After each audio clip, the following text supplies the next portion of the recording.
right, ladies and gentlemen, I am by no means an expert. However, I have done some experimental exploration, actually testing these various sites. So I will give you my personal experience on this topic. How many of you heard about the topic at least? Okay. So, at this present time right now, it's a very hot topic among all ages and all generations, all right? But specifically for our generation, I think it is particularly interesting because we've not experienced this in a technology fashion. So I'm here to walk you through what it means to be on online dating. Next slide, please. This is the topics of what I'm planning on covering. So, what is online dating? Who's doing it? And I can't see.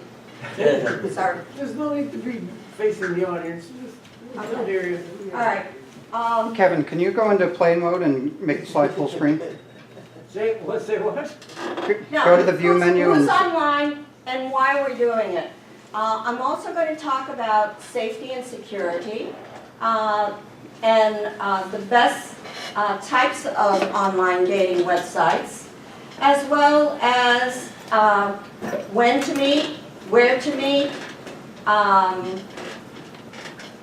the pros and cons of online dating, customer support, fees and terms of the commitment, Q&A, and then I believe Brendan will be doing some talking about a specific website that he has found his spouse on. So that, in a nutshell, is what I'm going to be covering. Next slide, please. All right. What's online dating? It's a way for people to connect with other people. It's a way for people to socialize, find a partner that is compatible to the and or romance. Most people think that online dating is for romance, and for the most part it is. But you can find, using a more social networks such as Meetup and Stitch.net, you can find friends and social circles. I'm on Stitch.net. I have gone to musical events. I've met a friend who wanted to take dance lessons, so et cetera, et cetera. Who is online dating? It's for any particular individual who's looking for another person. You can be single, divorced, widowed, or separated. So, it's not any specific category. If you want to do it, if you want to explore, then you should, okay? Why would you use online dating? You would use online dating because it is the fastest way to connect to your community, to your state, and even worldwide if you choose to. Stitch.net happens to be a worldwide organization. They're based in Australia. It's a social network. It's an opportunity to also increase your search among the population. Because, for example, just like your computer club, if you only have the people that you know in your computer club, you might not be expanding your circle of other computer clubs. So by going online, you have an opportunity to connect with other people in other areas, other states, other communities. You can connect with someone in Staten Island, you can connect with someone in Brooklyn or Bronx or whatever. So rather than just stay in, let's say, Manhattan.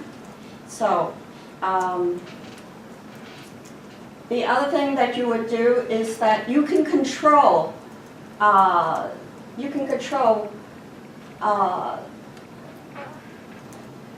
want to be presented.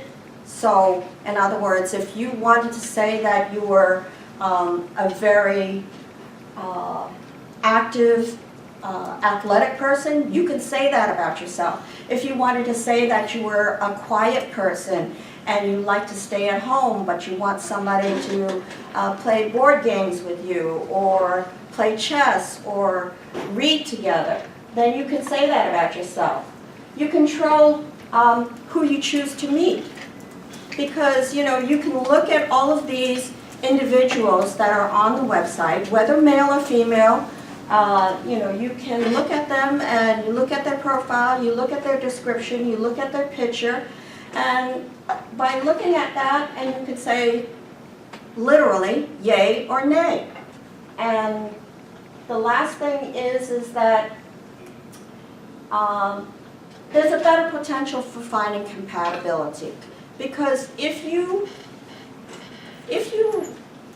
describe yourself and you find someone that's also interested in either the things you do or the things that you like, you can then find somebody that you can meet up with and go to dinner with, or go to the play, or go to just stroll around in the park. So there are plenty of opportunities to broaden your outreach. Next slide, please. The next thing I want to talk about is, of course, everybody is so security conscious. And I'm sure as a computer club, you would know that you need to look for the HTTPS and the padlock on any of the websites. When you're looking at a potential online resource, of course you're going to, as a computer person, you're going to investigate what's their standing, what's their, how valid they are. You would not use anyone that was questionable or had complaints against them. Next slide, please. Do not open any, we all get spam mail. So do not open anything that you did not personally reach out to. So if someone sends you an email from beautiful Russian women, or Love Swan, or would you like to chat in our cafe online? And they do send you that. I've gotten tons of, spam mail. Do not, and I repeat, do not open them. Do not provide your personal information. Do not provide your financial accounts, your credit cards, or send money. Beware of any ploy. I don't care how sweet they are. I don't care what they talk about, the tragic story, whatever they say to you. If they're trying to reach in your pocket, you need to say no, okay? And you need to go bolt out the door. Do not provide your personal phone number, address, email. Most of these sites will have an open chat room where you can exchange conversations until you are comfortable with meeting them face to face. So what I've done, in most cases, I have what they call a username. So in my case, you'll find me on there. It's, I think, let's see, what am I this month? I think I'm, on one side, I think I'm Pixie Short Stuff, something like that, okay?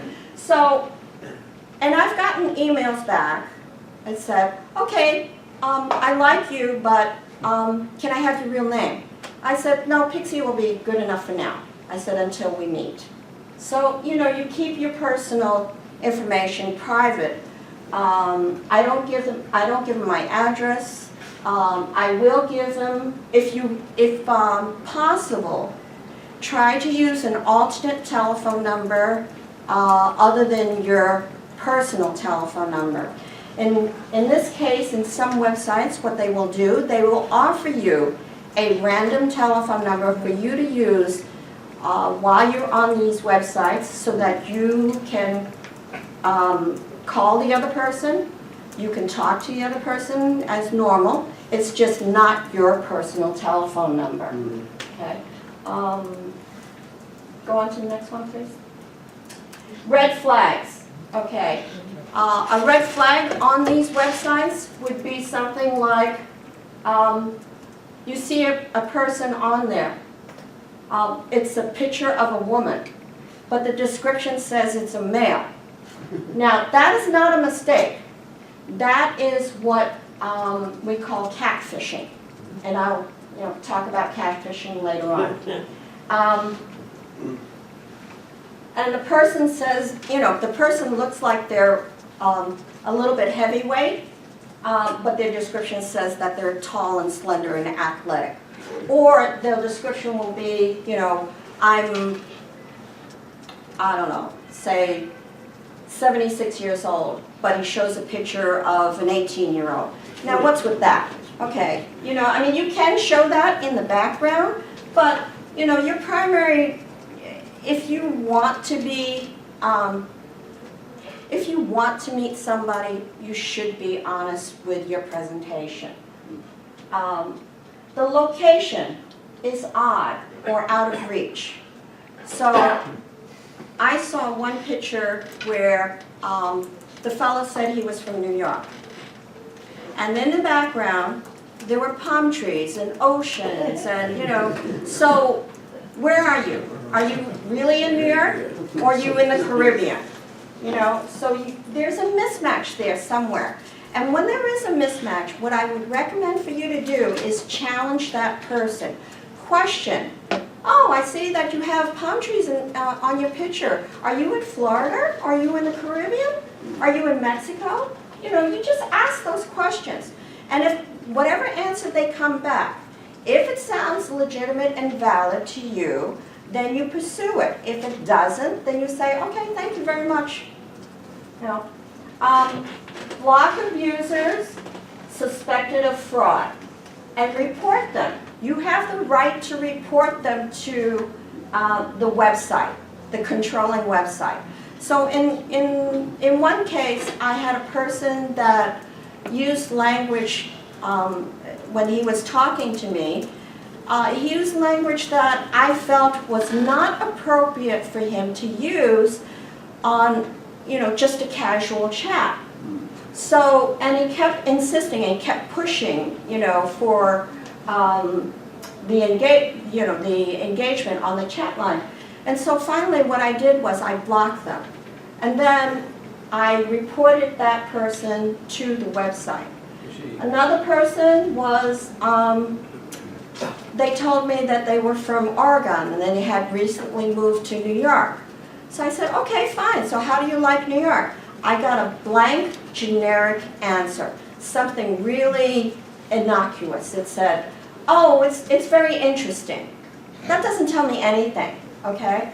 So then I said, well, if you're really in New York, I said, would you want to go for coffee and tea? The person the next day pulled his picture off the webpage. So that's how you challenge the person, okay? Because you don't take it for, literally, you do not take it for face value. You always question. Next slide, please. These are some of the top websites that are very popular right now. Zoosk is a new one. It's been around since 2008 or so. Elite Singles is another one. Our Time is very popular right now because I've seen ads on national television, presenting Our Time. Our Time is for people that are 50 and over. Stitch is that social network that I was talking about. It's a very, I find it's a very interesting network group. And of course, you probably know about Meetup, which is kind of a very social community oriented type of website. The other one, Silver Singles, is I think is a very good network because it caters to more refined people. So, you know, places like Match.com and Eharmony are kind of what I would say is very broad spectrum. They'll post anybody and anyone who wants to be posted. They'll take in anyone. But Silver Singles operates on the profile of you answer the basic questions, who, what, when, and where. Then you go into answering some of the, I would call like sociological, psychological questions. You know, they're general questions like what is your interest?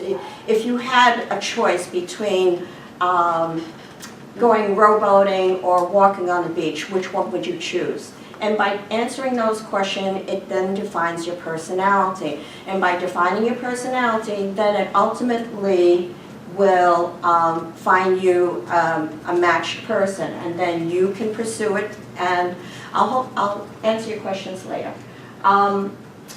So, you know, then you can pursue it. And go to the next slide, please.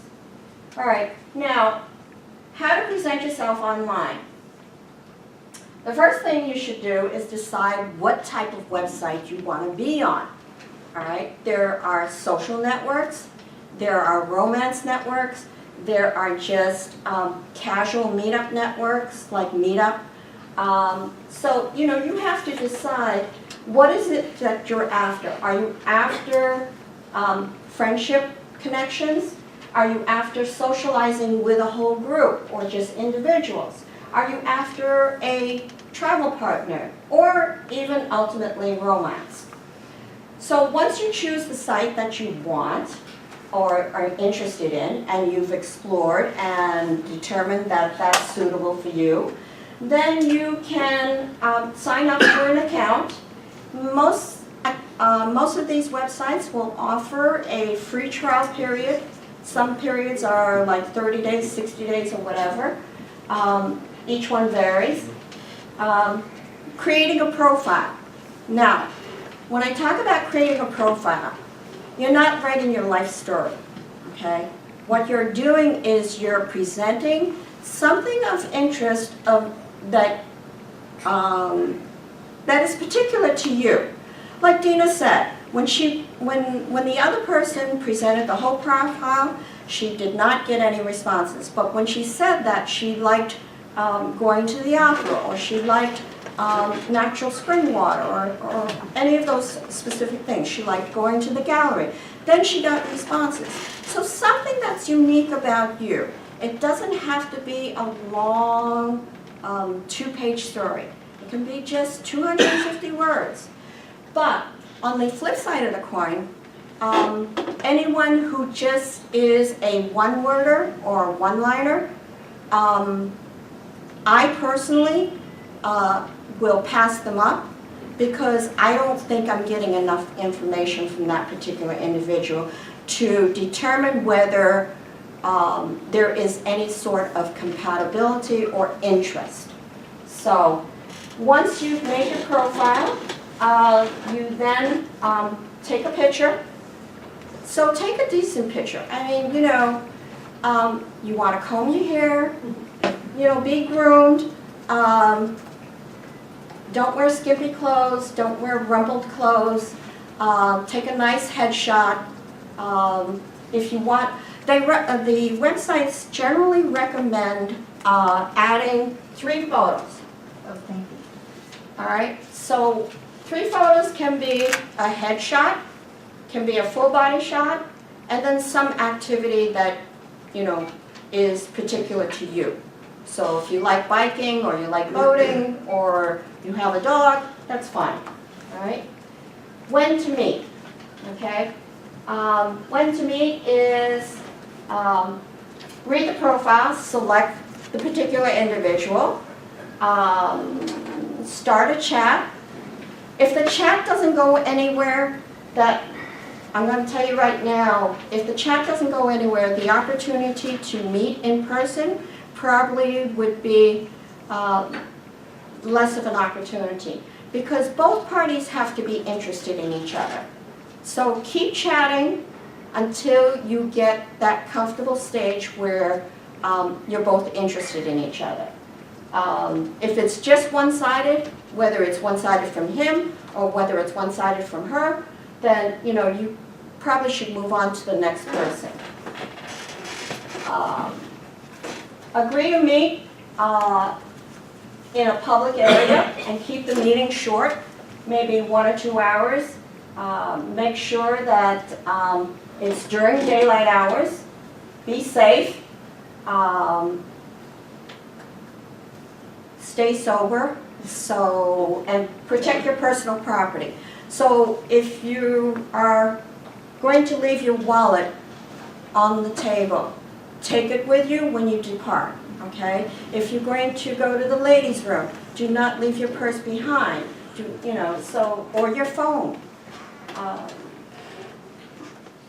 Or your drink. Or your drink, yeah. Well, or you could also order a fresh drink as well. Meet in a public area such as a restaurant, museum, atrium, plaza. Make it so that you're not alone, especially for the first couple of meetings, until you're comfortable with the person. I wouldn't go to the movies because you can't talk.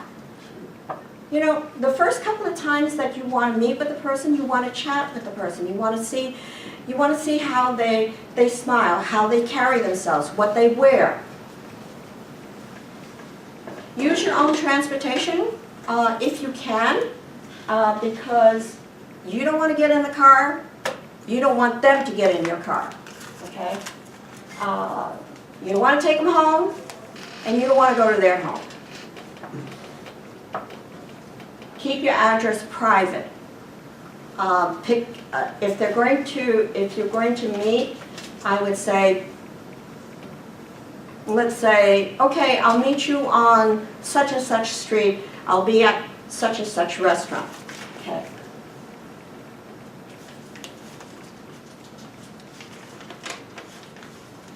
Have an exit plan.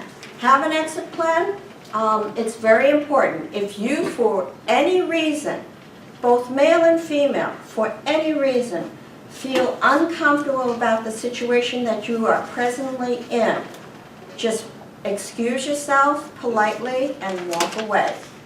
All right? That's another reason why you want to be in a public area, because you have an opportunity. Well, it's 3 o'clock. I do have another meeting that I have to go to. So I'm going to cut it short for now, but we'll chat later on. Is that okay with you? So that's a nice, gentle way to let the other person separate from you, and to not feel abandoned. You're not dropping them. You're just saying that you have another engagement to go to. So, and then let someone know if you're going to meet somebody for the first time. Let them know, I'm going to meet this person at such and such restaurant. I'll call you afterwards and let you know how it goes.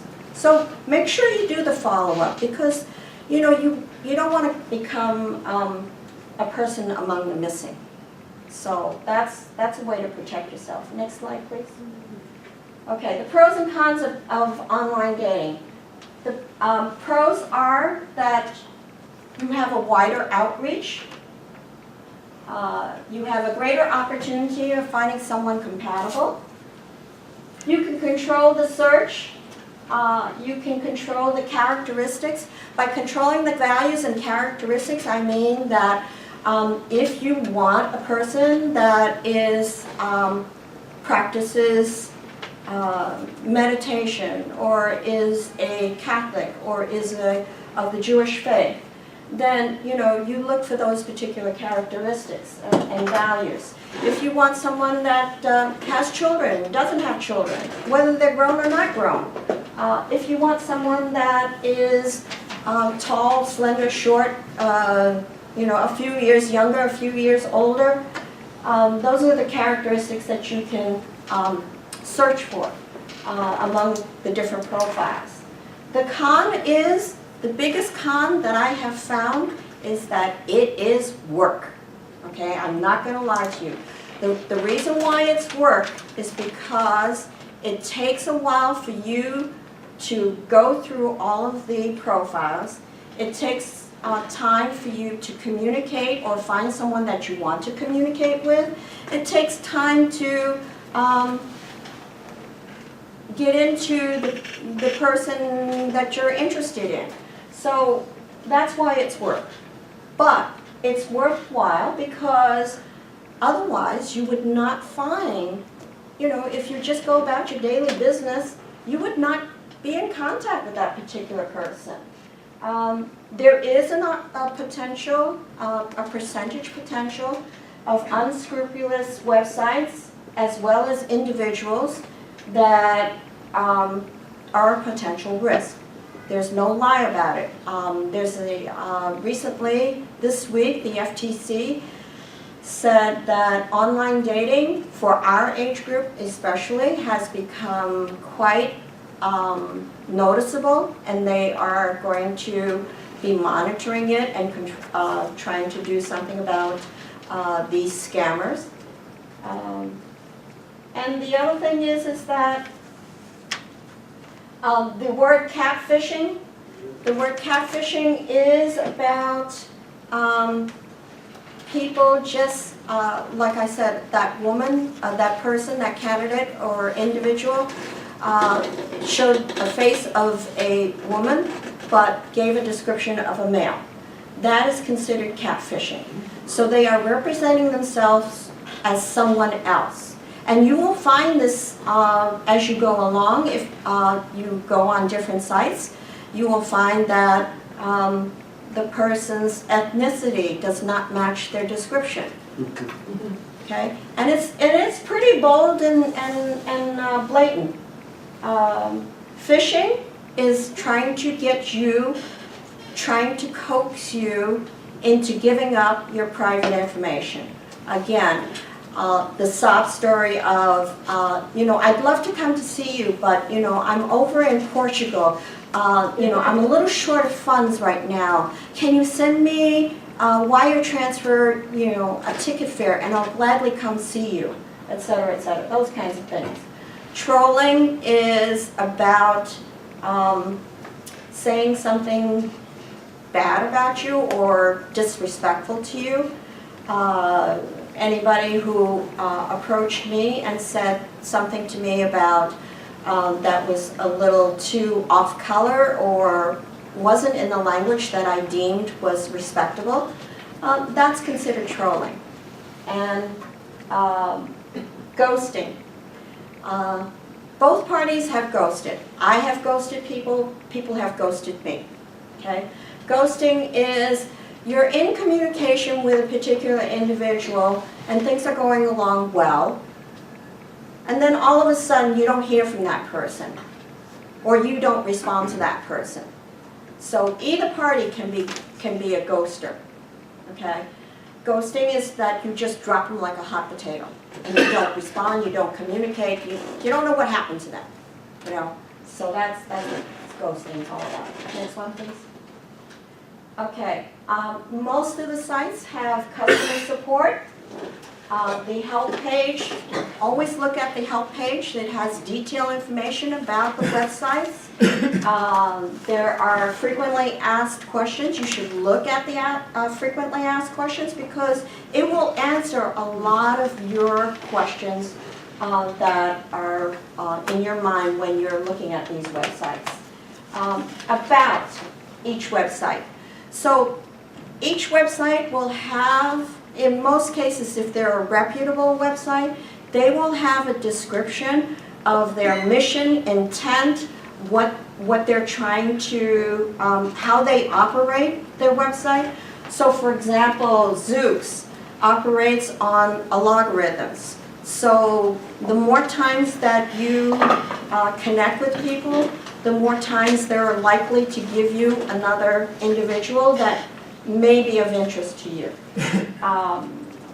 Fees, there's, like I said before, sometimes there are trial periods, but in most cases, the fees are pretty manageable. You can go on for like 90 days, 6 months, a year. I think Brendan's going to cover that a little bit, maybe? Yeah, Yes? I'll mention it. Okay. And let me see. There is auto pay option. You're going to cover that? I wasn't going to talk about it. Okay. OK Cupid is free. All right. Auto pay and renewals. Make sure that if you're going to be on auto pay with your charge card or any type of account, that you check your timeline deadline and always cancel a couple of days before, because otherwise you're automatically going to be billed for the next period. They like to do that because one of the biggest complaints about elite singles was that people said they couldn't stop the auto pay. But if you're conscious of your end date and you end it 2 days before, you should be fine. You can pause your account in some cases or cancel it entirely. Zoosk will allow you to pause your account. By pausing your account, you keep your profile on record and you don't have to reapply. If you cancel totally, you have to reapply. And the Q&As will be handled as necessary after Brendan speaks. Do you want to do some Q&A now about anything you talked about? Does anybody have questions? And then Okay. we'll start on James? The thing that I was talking, I started to ask you was, you show up for this person counter, and I'll call you. Well, what number do you give? Do you have you already established a internet website provided neutral phone? Yes.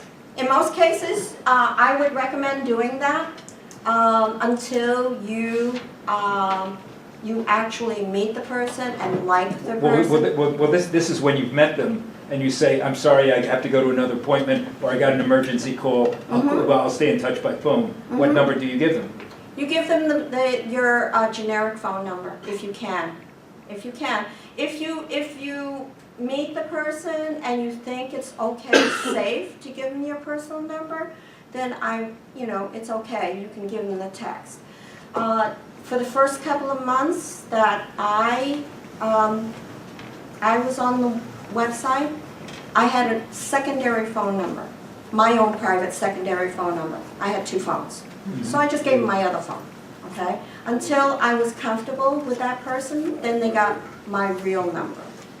But, because the first couple of times that you meet, you are not going to be sure that, you're going to continue seeing the person. It might be a one-time incident.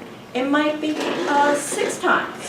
So why invest your personal information? Why put your personal information out there if you don't have to? That's another way of protecting yourself, your private information, and so that they can't hack into you, and et cetera. So, any other questions? Yes? Just make a comment on the location, because I could be in New York and have a different background, like it could have a palm tree behind me or something like that. It's very difficult to determine, the information you see online, because a lot of you can. Photoshop. Yeah, it's just a question challenge. Yeah. You try to justify the individual as much as possible. And the only way you can justify that person is by meeting them in person. If they are not willing, if they give you a stall tactic every time that you say, okay, do you want to go for coffee? Do you want to go for, I'm going to this event. Do you want to meet up there?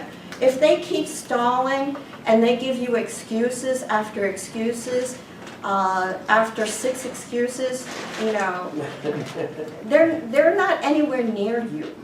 They're in Portugal or Africa or, you know, Senegal. yes, you know, I mean, they're, you know, they're in Brazil somewhere.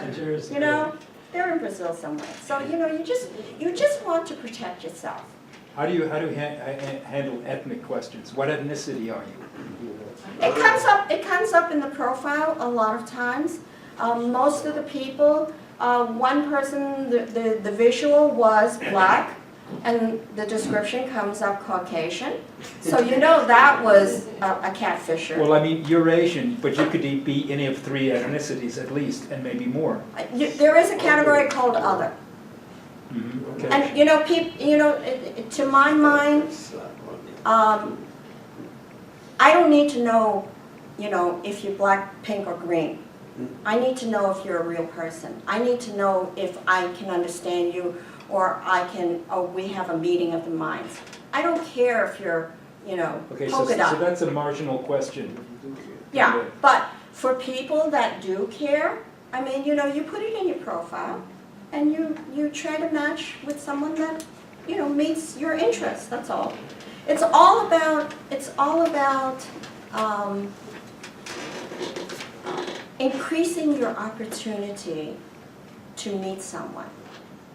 You know, at our age, we are not going to go clubbing, although I have gone to a couple of dances, okay?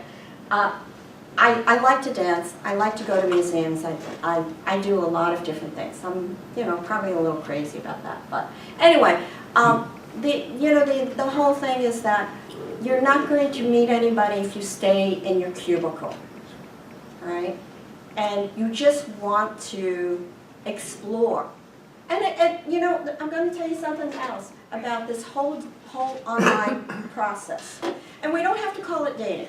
But this whole online process is about exploration, defining what you want, defining what the other person wants, and to see if it's compatible.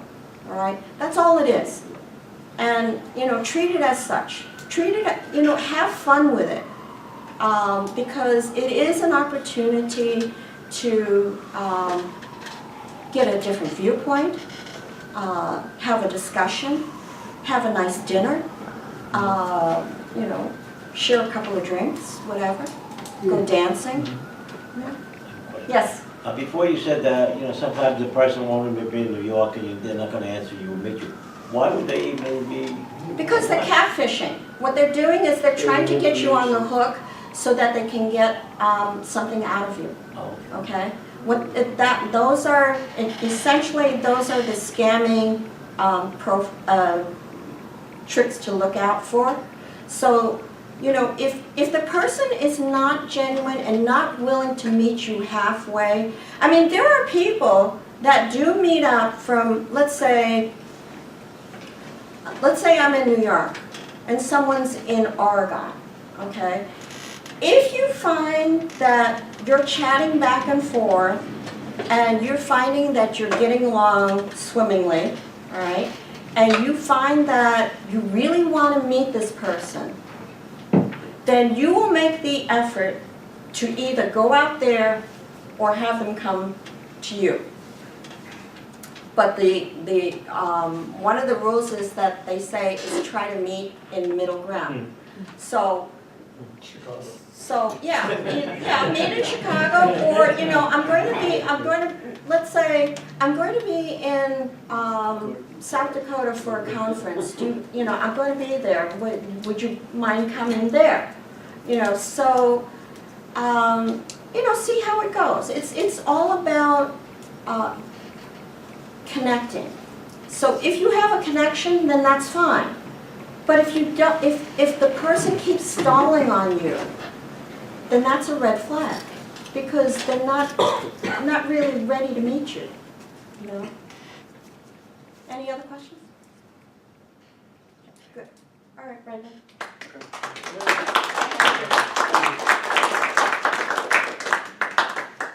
Have the keyboard?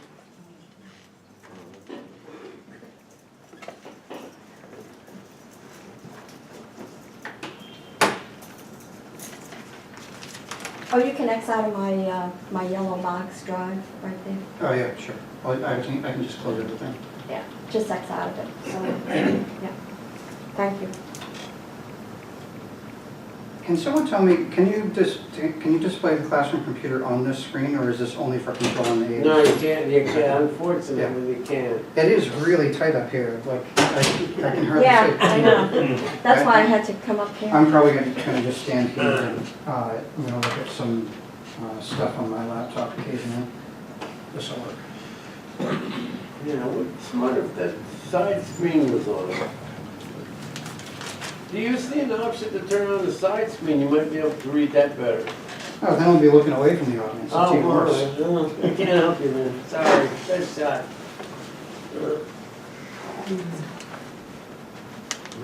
Oh, wow, that moved really fast. Yeah. I'm not gonna be lasting very much though. So, I'm Brendan Kidwell. I've spoken in this venue several times. Most of you probably know me. Excuse me.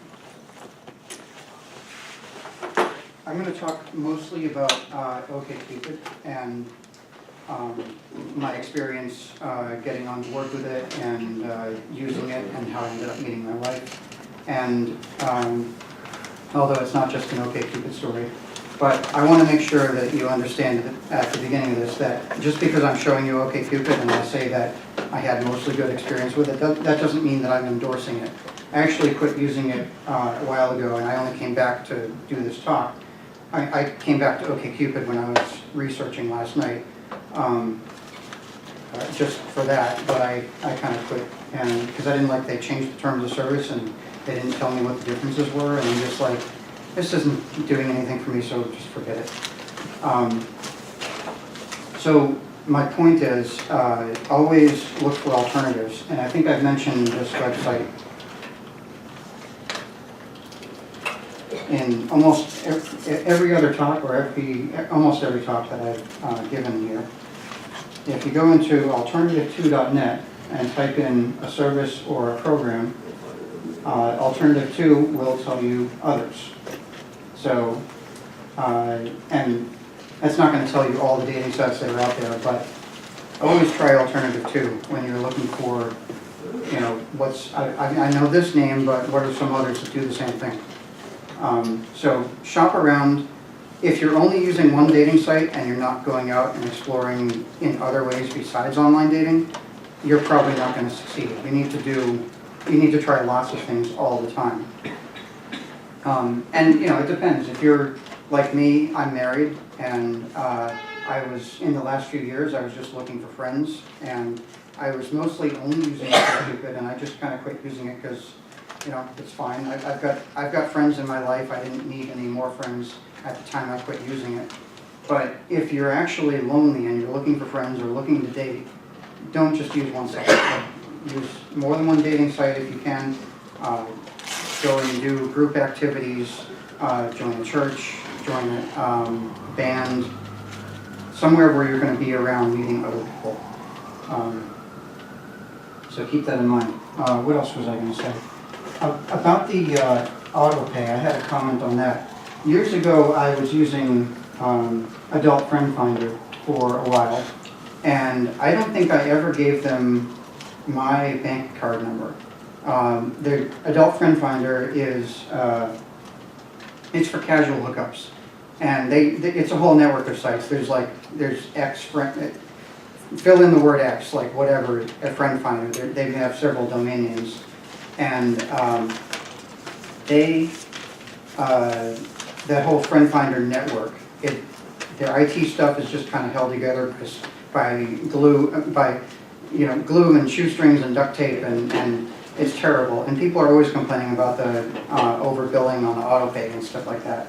So what I did when I wanted to pay Adult Friend Finder a few times to, like, I think I paid for 2 or 3 quarters, I went to 7-Eleven, bought a prepaid MasterCard, brought that to Adult Friend Finder and said, here, use this. And then they can never charge me for more money than I gave them. Mm-hmm. So, Yeah, that's good. if you're And concerned, PayPal. if you find a service and you're concerned about what, you know, is it going to be safe to pay these people?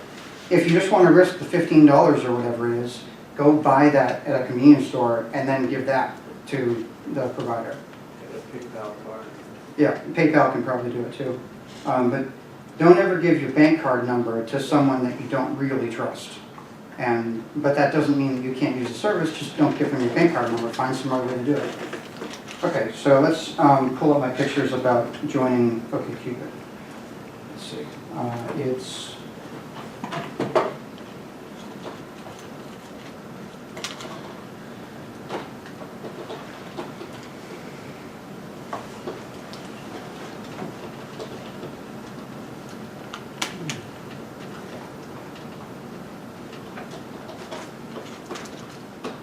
That works, good. And this should have a full screen mode somewhere. Download.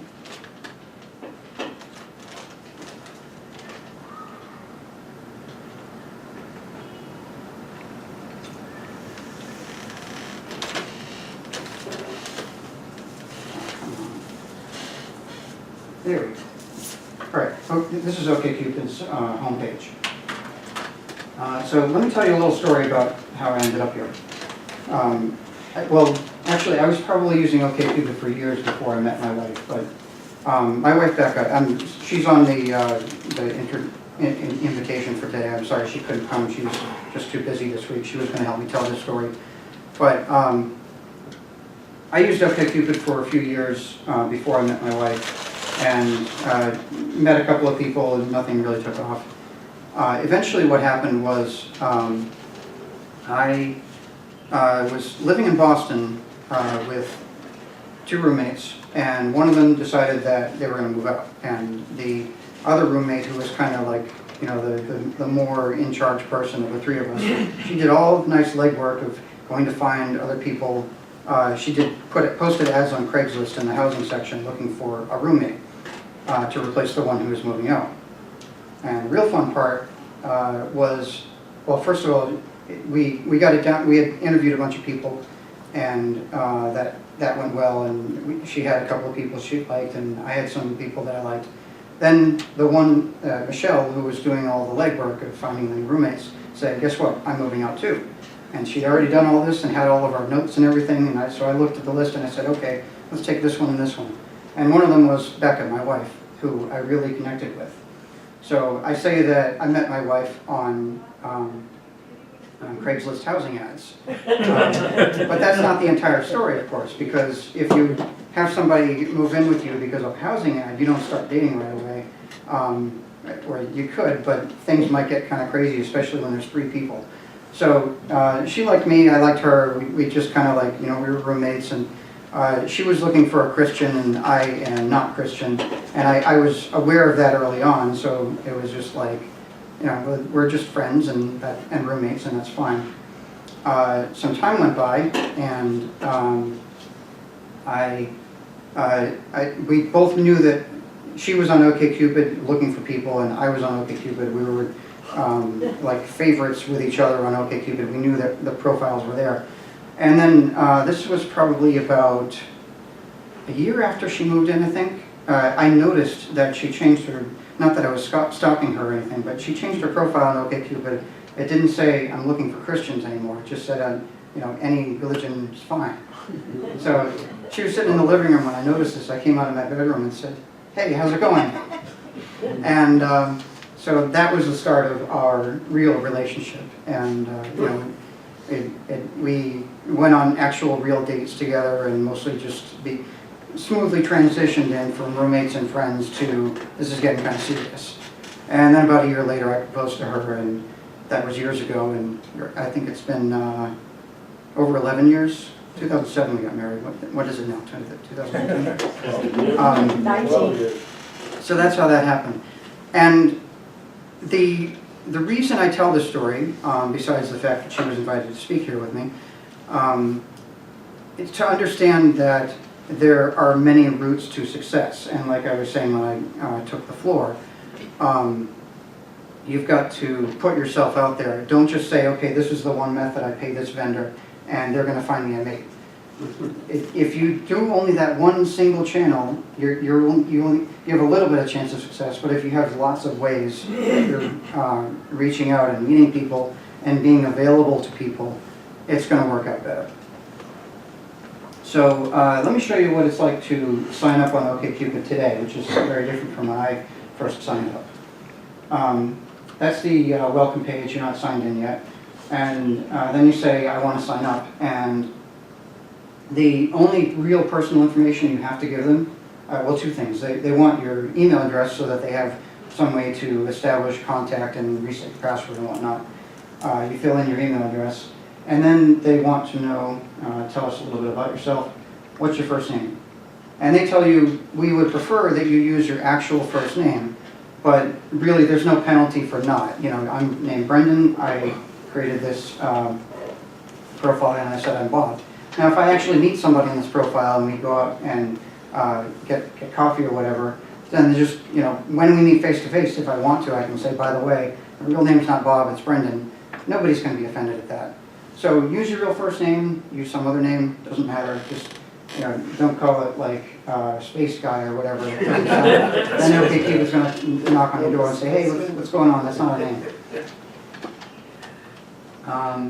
And then there's all these basic metadata questions. Are you more man or woman? There's more options. They probably have New York City's 30 genders or whatever. I didn't actually look at that list. When were you born? I got two of those, sorry. By the way, that if you write that down, that's not my real birthday either. You can put in your real birthday, or you can add 6 months, no one's going to care. If you're really concerned about privacy, don't give out your birthday, because that's one of the things people can use to track you down. And you could take another zip code that's like 2 miles away to the east. That is my real zip code. Okay, so that's the basic metadata, and then what are you looking for? I'm looking for new friends. And you could say you're looking for dating, hookup, whatever. And then there's a switch down the bottom. I'm open to non-monogamy or not. And this is all like, this wizard that we're in right here is like sort of a first pass at building your profile. When you finish this wizard and then go and look at your profile, there's like 30 other questions that are related to these. Like, I think there's more nuances to the hookup, new friends, or dating dimension. And there's like, I'll get to this later, but go through all this stuff. And it doesn't, it says, okay, so who are you wanting to connect with? Now I said new friends, and then I said I wanted to connect with men and women. Now that'll make sense to you. You don't know my sexuality right now, right? I could be gay, I could be bi, I could be straight. I didn't even say if I was married or not yet. As soon as I filled in I want men and women, it went and checked off he's bisexual. And it so happens that's true. But I thought that was kind of funny when I got to my profile. I was like, I didn't say that. So make sure that you fill out the wizard, but then when you're done, go and look at your profile and make sure that all the little settings are the way that you like them. And that'll help you obviously match up with the people that you're really looking for. How old are the people you're looking for?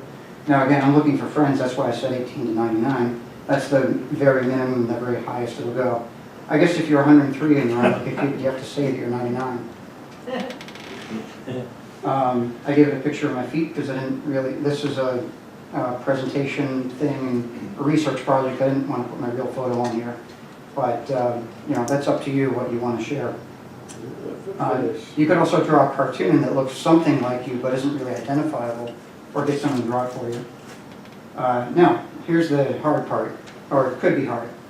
Now, let me tell you a little bit about how OkCupid actually matches you up. Now, it's asking you for, this is like essay question number 1, and there's a whole lot that you can fill in later optionally. You could be very careful, and you could be the best writer and write beautiful prose here in perfect, concise 50 words that encapsulates your entire personality. Most people will probably fall flat at doing that. And it's when somebody arrives on your profile, they're looking at your pictures, they're looking at the answers to the sorting questions that I'm going to get to in a few minutes. They're looking at your essay questions. All of those different aspects of your profile don't have to be perfect. So don't worry too much if you can't write beautiful prose here, but if you can, go ahead and spend the time and do it. When OK Cupid matches you up when you search and when other people search for you, it's the biggest indicators for their matching algorithm are keyword matches between the profiles, things that I mentioned that somebody else mentioned,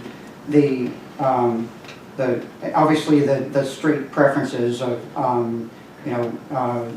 what gender are you looking for, what gender am I, and then there's they have literally thousands of sorting questions, which we'll get to in a few slides, and the sorting questions are like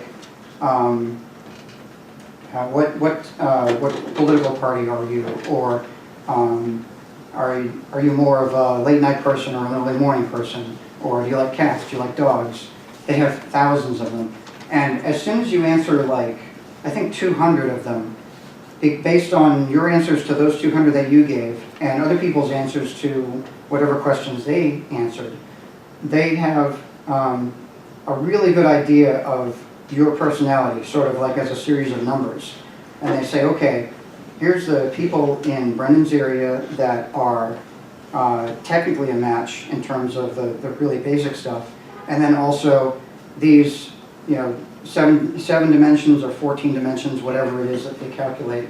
The numbers in side A for Brendan are really close to side B for Sarah over here, and it'll say the ones that are good matches for all the calculations that come out of those sorting questions. That's the ones that'll end up on the top of your search results. I probably didn't describe it as well as their blog describes it. By the way, OK Cupid has a great blog if you want to read about how did they do all this, and check that out. I think it's blog.okcupid.com. So let me fast forward to the sorting questions. Yeah, here we are. So I captured a few of the sorting questions that I think there's like 15 that you have to answer these first 15, and then there's a lot of them that are like this. And so I captured a few of them to show. How long would you want a relationship to last? Oh, and there's two parts to each question. There's what is your answer, you the user, and then the next screen is what would be the ideal answers that the person we match you with, what should they have said? And sometimes you might say one answer, but you'd hope that your partner would answer the other answers, or two of I selected, how long would you want a relationship to last? I guess I was thinking about my future friend relationships, and I said I probably selected a few months to a year, or several years. But then what would I want my partner to say? I picked two answers. So both of those are good. And if you really don't care what your partner would say in terms of matching, you can just check all of them. And if you don't know what to say for this question, you can say skip this question. Oh yeah, it does say so. They're not mandatory. And then there's a checkbox at the bottom. This is important to me. So there's a question, I think comes up here somewhere, smoking. I don't know if it is. But it asks you, are you a smoker? And if you're like me, you're going to say, I've never smoked, and anybody you hook me up with, even just friends, I don't want smokers. They just stink up the room and everything. So I said that it's really important that my partner says, I've never smoked. So let's see, sample questions. Which describes you better, carefree or intense? Now that's a really big indicator of personality, especially when they have a lot of other indicators that are this kind of question. They can do magical math that I don't understand and boil you down to a series of numbers. How important is religion? Do you want to get settled down and married right now? They really need to reword this for what if you are married already, if you're looking for friends or other romantic partners. Do you enjoy discussing politics? Is astrological sign at all important? Do you smoke? There is. There's one in here that I thought was really funny. Did I miss it? Oh no, it was on later. I pictured. So after you finish the 15 introductory questions and you look at your profile, maybe fill out some more essay questions, then you have the option of, the scrolling's gotten a little out of, that's weird. Then you can have the option of answering some hundreds of the thousands of other sorting questions. One of the ones that really grabbed my attention was, did you delete Facebook? And it's kind of funny because that's a big topic right now. And actually, this question was probably submitted by a user. I think the vast majority of the thousands of sorting questions that they have were submitted by users who just said, I want to write a question, and then I think there's a voting process or whatever. So these questions, they're all designed to sort people into group A and group B, or A, B, C, and D, and then see who matches. But they can get pretty wacky about the actual content of the questions. And again, they have some kind of magical math algorithm that makes it all work. So here's what my profile screen looks when I'm logged into it. Over on the right-hand side, remember I said, before it asked me, it assumed because I was looking for men and women for friends, it assumes, okay, he's bisexual. But if it came out with, if it assumes the wrong thing, you can click that little pencil and change it. And if you click any of those pencils on the right, there's like a 2-page form for those attributes. So you really got to dig in and make sure that you fill in everything you can. Because these are the things that you're sharing with other people. And, you know, if something about this, all that detail that you filled in is really a deal breaker for someone, you don't want them contacting you. Because you want to filter out all the deal breaker kind of stuff with the face of your profile. Otherwise, you're just wasting each other's time. And on the left-hand side, that's the more essay kind of stuff. And there's short answers and long answers. And the way that it does it, I don't know if I have screenshots of it. No, we'll just stay on this slide. There's all these like headings like about me, aspirations, talent, and then within those, if you hit one of these drop downs here, there's like 8 different prompts, like what's your current goal, or where do you want to end up in life, or what do you want to accomplish by the end of the year. There's like different ways of asking similar questions under the heading of aspirations, and this form is really designed to make it easy for you to come up with something to say when you feel like you're kind of got writer's block about what am I supposed to put here. So fill out as much of that as you're comfortable with, but the more you say, the more the other person who's looking at your profile can get a feel for what they're getting into if they talk to you. And so that brings us to actually talking to people. Briefly, this is what the search results screen looks like. If you just say browse matches, you end up on here. Up at the top, there's, it's scrolled down a little bit, but this is filters. So each one of these you can click on and change what the parameters are. Like, do you want to look within 25 miles of Astoria or just 1 mile or whatever? If you tap that, it'll give you options. And then there's more options for the filter. I think the filter screen is at least a screen or 2 long. And every time you go to this Browse Matches page, the top rated matches on the first page are going to be shuffled around a little. After you've looked at a bunch of profiles and never responded to people, it's going to start putting other people into the first few rows. So it's really just like push buttons until you discover someone that you're interested in. So I opened one of these profiles. I guess that's Gula. I'm not sure how to pronounce that. And this is what somebody else's profile looks like when I'm looking at it. Now, so this here is, there's a drop down with some commands here. You can bookmark the person, block, report. Pass is like, I don't like this, it turns me off, don't ever show me this again. And then like is, I like this profile, it's kind of cool, let's keep track of it. Now you'll notice in all the navigation here that there's no, I want to send a message to this person. And this is new in the last year or 2. And I didn't really understand what was going on, I had to look it up. They actually, they had a lot of thought about how do people message each other on dating sites, and you know, the whole, like, the first message interaction, and the fact that sometimes guys will get out of control and just send like a copy and paste message to dozens of people, even though, you know, just see who responds, and then they'll decide if they're interested. And lots of lewd stuff, and you know, just junk people who are not a match message me anyway. they had all these problems people were complaining about. I said, what can we do about this? They said, here's what we're gonna do. In order to send a message to anyone, I have to first like them.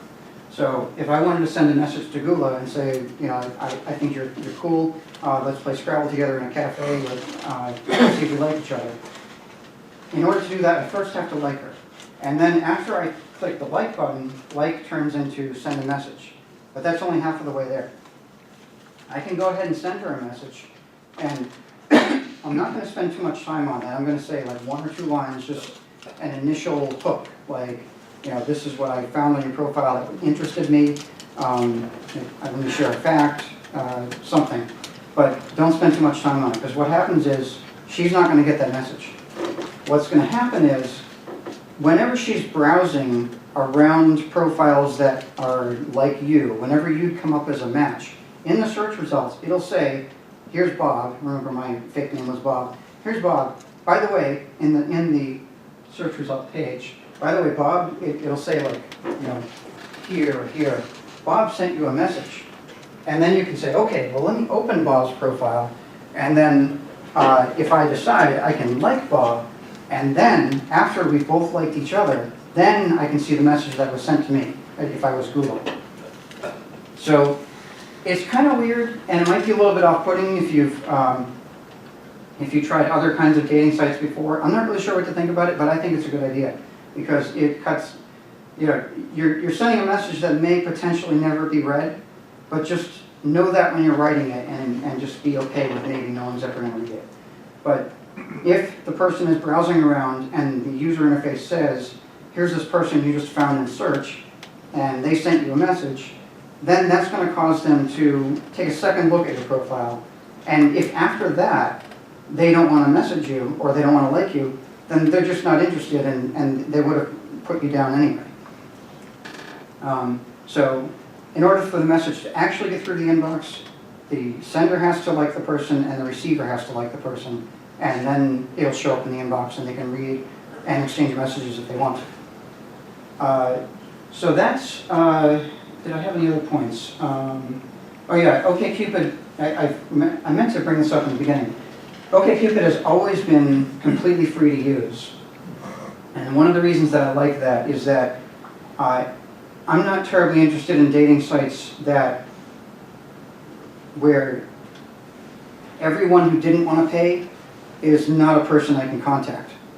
And sometimes they have like freebies or trials or something. You can get around that with some things. But the fact that OK Cupid has always been, excuse me, it's free to message people and allow people to contact. That's sort of like, for me, it feels like it widens your pool. However, when the other dating sites where you have to pay to be on there, you're paying for a certain amount of quality control, security. You know, they have more money to spend on making this a good experience. OK Cupid only has the money for the people that decide they want the extras. So, you know, you have to decide for yourself what's the best approach. And OK Cupid does have premium extras. I've never actually explored them. I think that is pretty much, let me just look at my notes I had on here.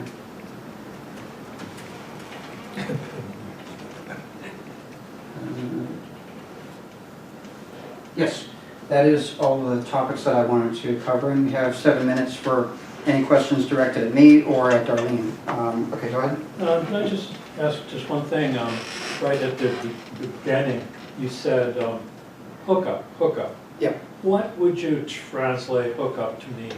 Well, when I said hookup, I mean basically meeting somebody for either today or in the next couple of weeks, casual sex. Okay. That's what I thought. Yeah. But I'm not sure.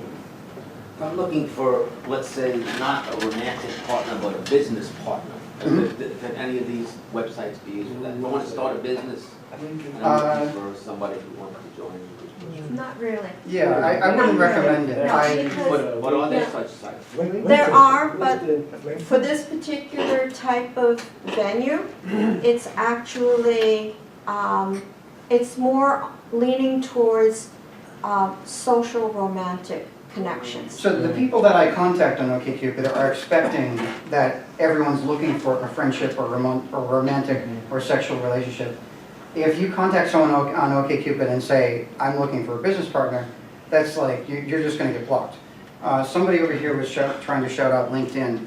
LinkedIn is probably the best social network to use to meet for business purposes. Lincoln? LinkedIn.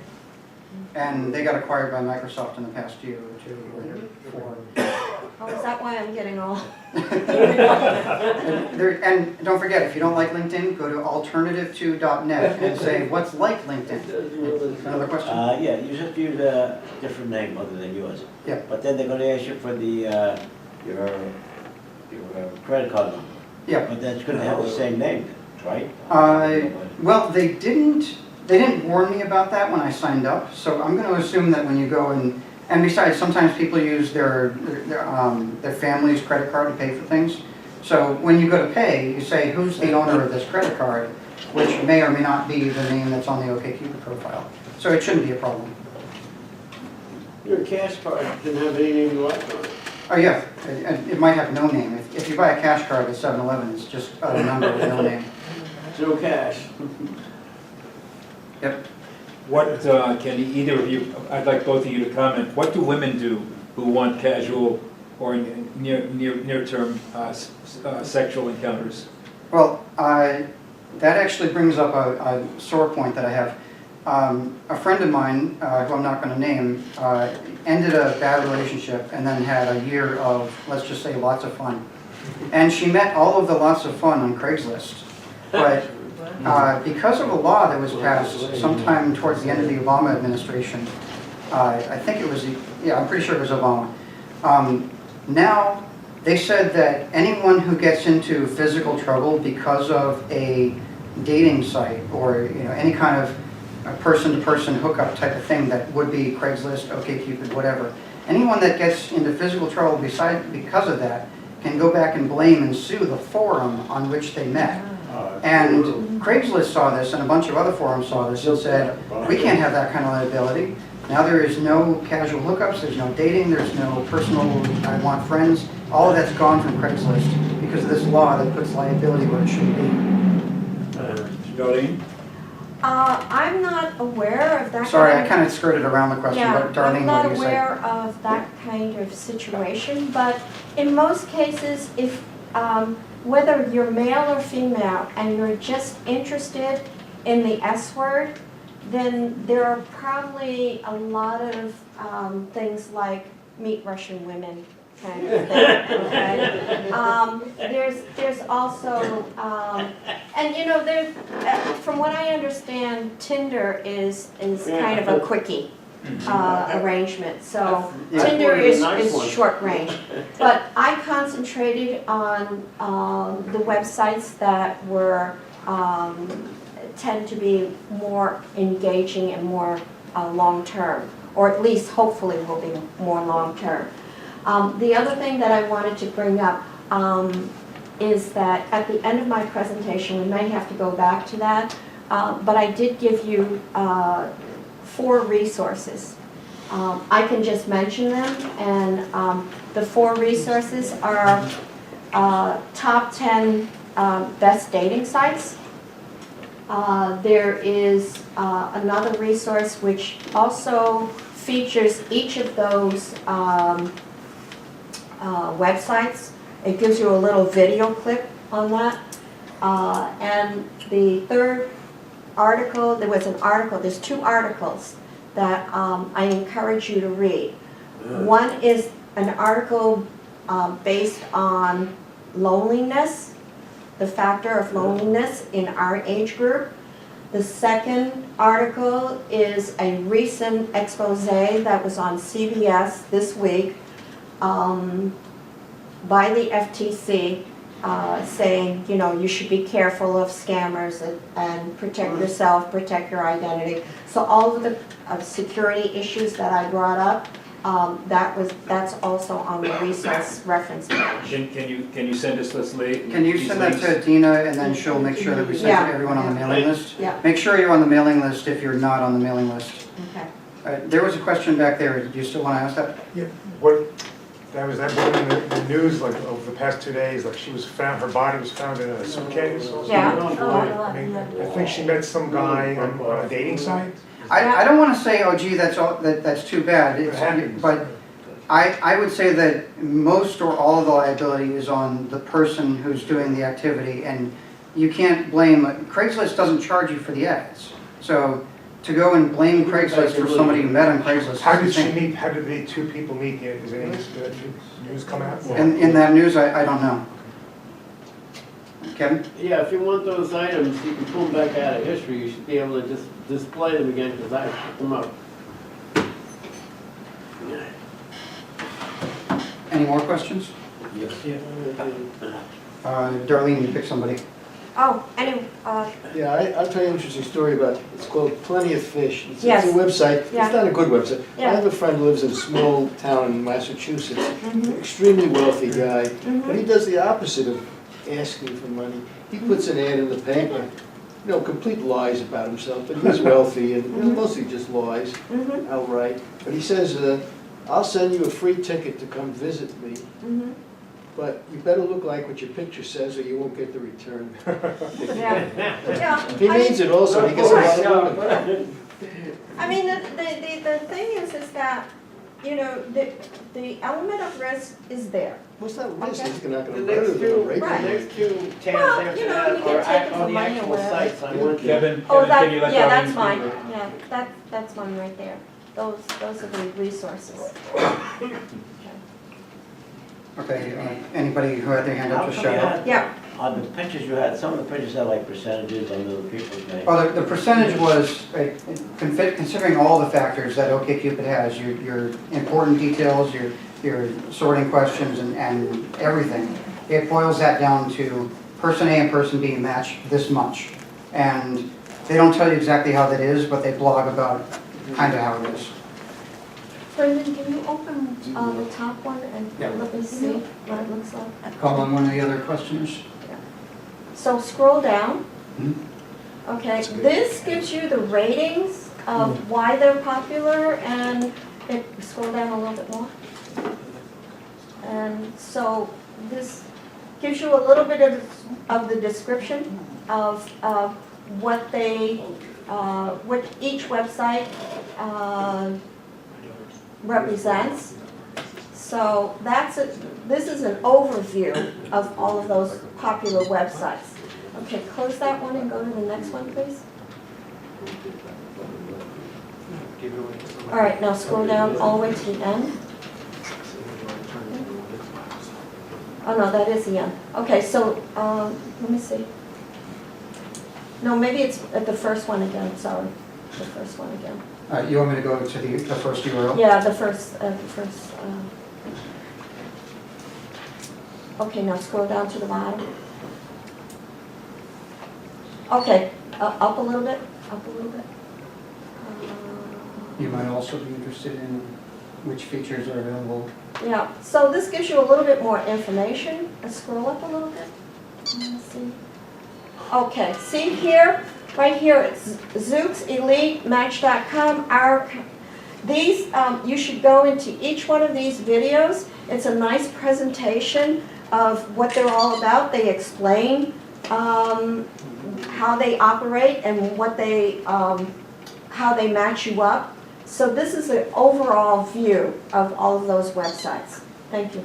And then go into the third one, if you could. All right, this is an article put out by Times talking about loneliness in America and, how it affects you, your health, your sociological aspect. But it's too long to present here, but I just wanted you to see the title. And then the last one, please. If you email me, I'll send you.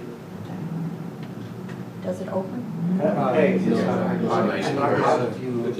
not a hyperlink. Oh, okay. You gotta do a copy paste. Oh, okay. All right. But anyway, that one, the last one is, what the heck was it?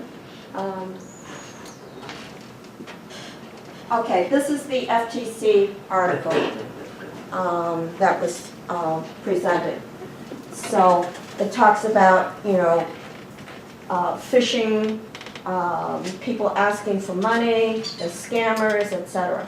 So this is another good article. You read on your own. I don't want to take time here to do it. Thank you, Fran. Can I just Yes. comment on that word loneliness? Mhm. I find that to be a vulnerable word, or people can say, oh, a vulnerable person, that's what I want, something like vulnerable. I don't think that it's a good word to use. It might be true that you are, but I don't like seeing it there. I'm an English a literature kind of guy, so to me, it implies that you're needy. You're needy. You're Yes, looking. well, You are, but- it's not my article, it's New York Times article, and what it brings up to, for all of us, at some point in our life, we are going to be alone. At some point in our life, we are going to need companionship, friendship, or we're looking for another romantic linkage, all right? So that, that is just the nature of the beast. And I brought that article into this presentation only for the fact that, this is a topic that is broadly spoken about nowadays. Okay. And we're all getting to that stage You live longer where if you're not. I am solo, because I'm a widow, and that's it. Okay. Do these websites allow you to change the answers you have given previously? And do they Okay, allow you, I'm do going they to allow you to change your date of birth that you do? Speaking for OK Cupid, I don't think there's anything that's locked down. If you enter a sorting question, it'll always say you can't change the answer to the sorting question for a day. And I think that has to do with making sure they don't overload their matching algorithm. But on OK Cupid, as long as you wait a day, you can change anything. What about date of birth? Date of birth is not locked down, as far as I know. And do they do any kind of check? And that's just because, you might have made a mistake when you first signed up. So it's just, tell us what you want it to be. Yeah, but if you change it like 5 times, that's not. Well, if you change it 5 times, you might get an email from staff saying, what are you doing? But they don't explain the policy. Why would you, the thing is that if you are 50 plus, you want to meet somebody comparable. So you either want to go, if you want to go on either end of the scale, you need, one of the things that is a complaint about people in general is that 58% of them lie. Yes. Yeah, if you Okay. misrepresent yourself, and I had someone do this to me, and it was one of the hardest, long drawn out breakups of a friendship I've ever had. This guy was just completely nuts. He told me long after we had started to become friends that he was in OK Cupid optimizing and readjusting the answers to his sorting questions based on the people that came up, not based on how Al, feel, but how the people that Al is being matched with feel. And if you misrepresent yourself, you're just going to end up pissing off the people that you meet. And not only that, you're not going to find a true compatible person. Absolutely. So you need to have a real photo. You need to have a real age. You can fudge it, 1 year or 2, but I wouldn't fudge 10 years because who are you servicing? You are not servicing yourself. The whole idea about doing this is to find somebody that you are comfortable with. If you lie about yourself, you are only going to get lies back. All right? Okay, thank you. And if you want